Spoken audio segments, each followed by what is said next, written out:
Hello guys, it has been far too long. I am very, very sorry. I'm just basically doing the same thing most days though. Like nothing has been, well, things have changed. Things obviously come up every day and dogs love throwing different things at you, don't they? But mainly I'm just about the house. I'm working. I'm obviously not on shoots anymore.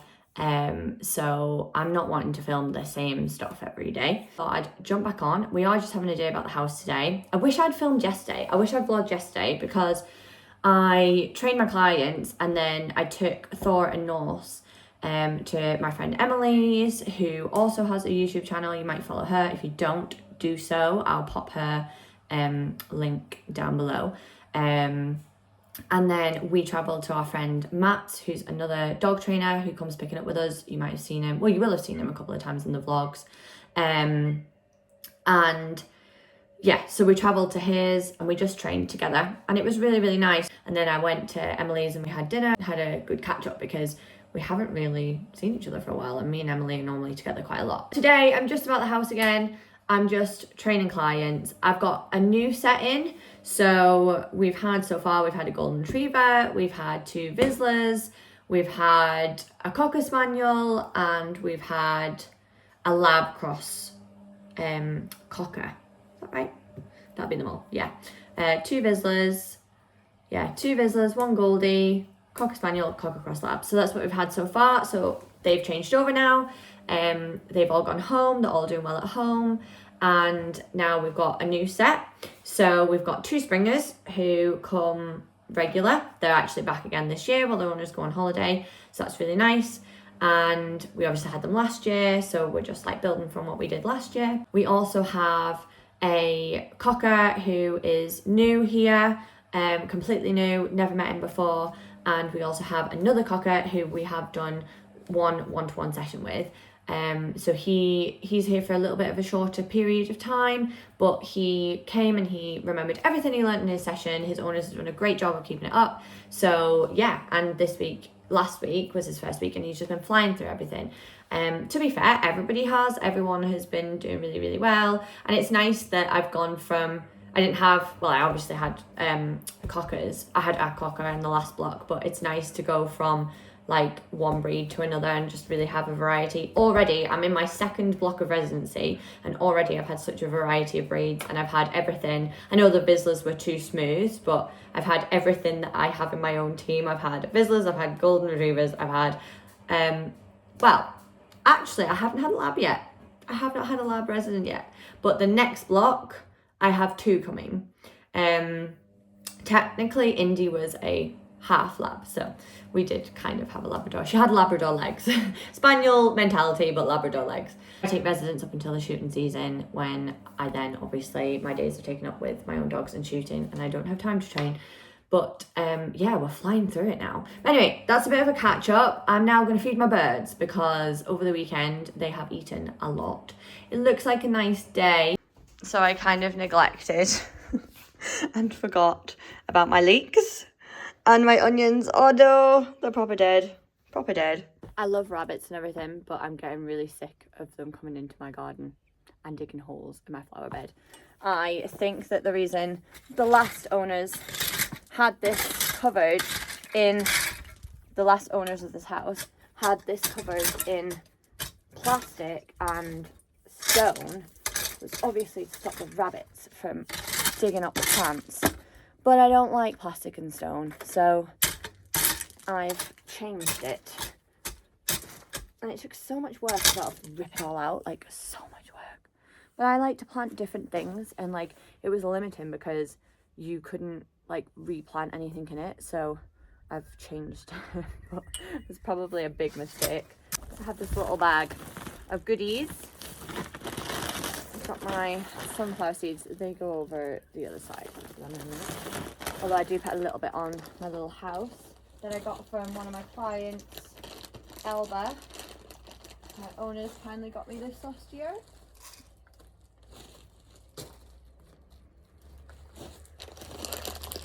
Got my mealworms. I feel like this is a much easier feeder as well, this one.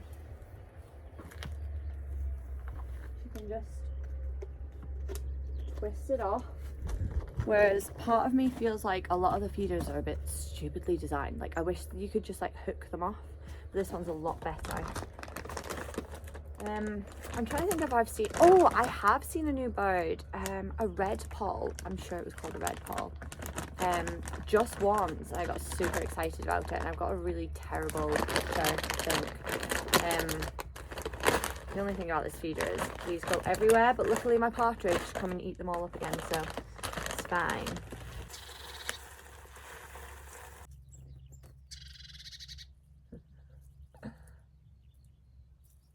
So they go through the nuts really quickly at the moment.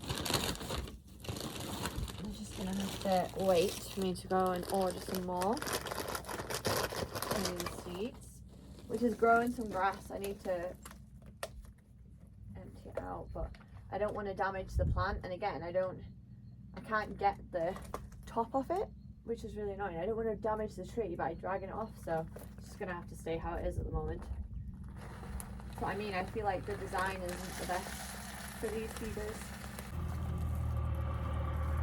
I have a little house here.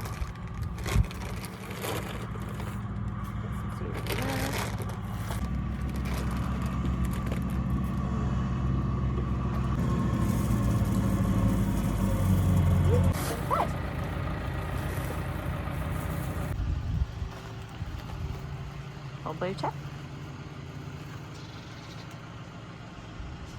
So I've said before, there's quite a lot I want to do with this garden. I put a new plant here, but that's what the rabbits have dug up, and they're eating. They're just eating everything. So yeah, the garden isn't great. And then here, they're just eating my plants. They're just little buggers, aren't they? I've recovered some of the holes that this looks really HD. Didn't realise I could do, I've got a new phone, finally. Didn't realise I could do cinematic. Ooh. Maybe it looks better. Maybe I should film on this instead now. Chris has just informed me that he needs an early dinner. So, that's the dogs. I am going to do a pork stew with some pork loins and the sausages, I think, left over from breakfast, and just chuck a stew in, and then he can just help himself when he's ready to. The two best inventions in this world are, apart from an aeroplane to get to places, are a dishwasher and a slow cooker. Cannot live without them. The sausages we got from the butchers were honey mustard and wild boar and pear. So I'm chucking them in the stew as well. I love using leftovers for cooking another meal because I feel like it tastes so much better. Like if something has been sat for a day. Like, so for example, I'm going to use the gravy from our roast dinner on Sunday and put it in the stew, which was obviously juices from the pork that we, like the pork joint that we had, and pork gravy, and then it's going to go into a pork stew. Just going to put in that leftover juices and gravy. I'm also going to cook, I've got some game left from the season, so I think I might do a video where I do like a game recipe. Also, I have put the carrot peels and leftover like bits of pork and the crackling and stuff in a bowl for the dogs tonight.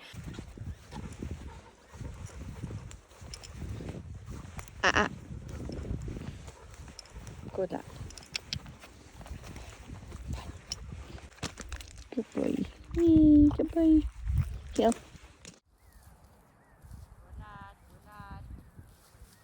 I'm just doing some hunt training with resident Flex here.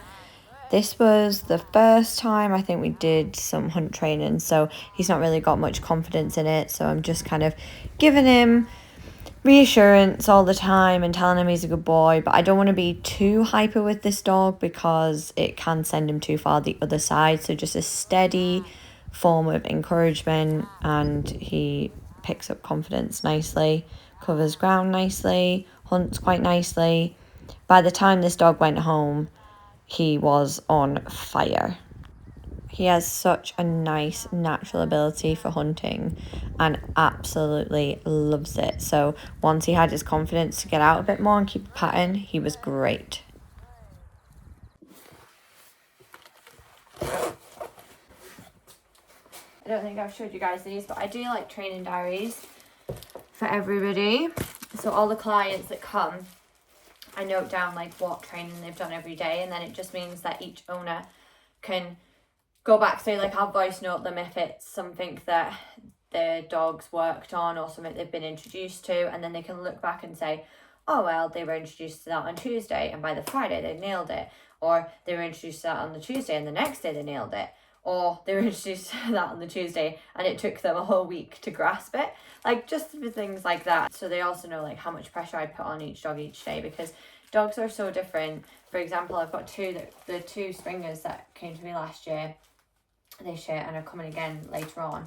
They're like worlds apart. Like one of them is really hard-headed but can't really take the pressure too much. Like you have to put so much pressure on him just to do a tidy exercise that you don't move him forward as fast as what you do his brother. They're not related, but they're from the same household, so you wouldn't move him on as fast as you would the other springer that's come from that family, whereas the other springer is a lot softer and therefore more easily influenced, and as long as you keep it sort of setting him up to win, he will just keep winning and winning and winning, because he loves having that confidence boost. So it's really good for clients to look back and say like, oh, this is what my dog did here and this is what my dog did there.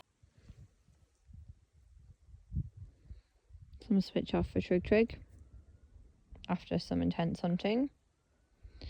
Heel.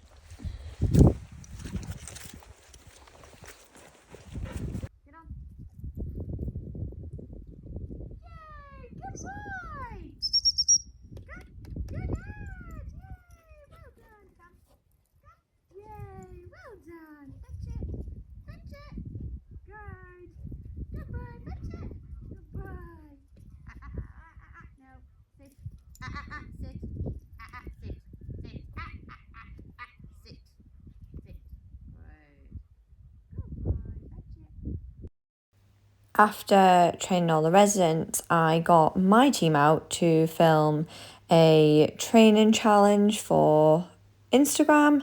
So if you follow me there, check it out. I'm doing it with my friends Emma and Matt, who are also dog trainers. So each week we take it in turns to put a challenge together for everybody, explain it, and then if you want to take part, tag us. I was filming this challenge till about 8:30 at night, basically till it went dark. So I am going to end the vlog here, and if you haven't seen it, head to Instagram and check it out.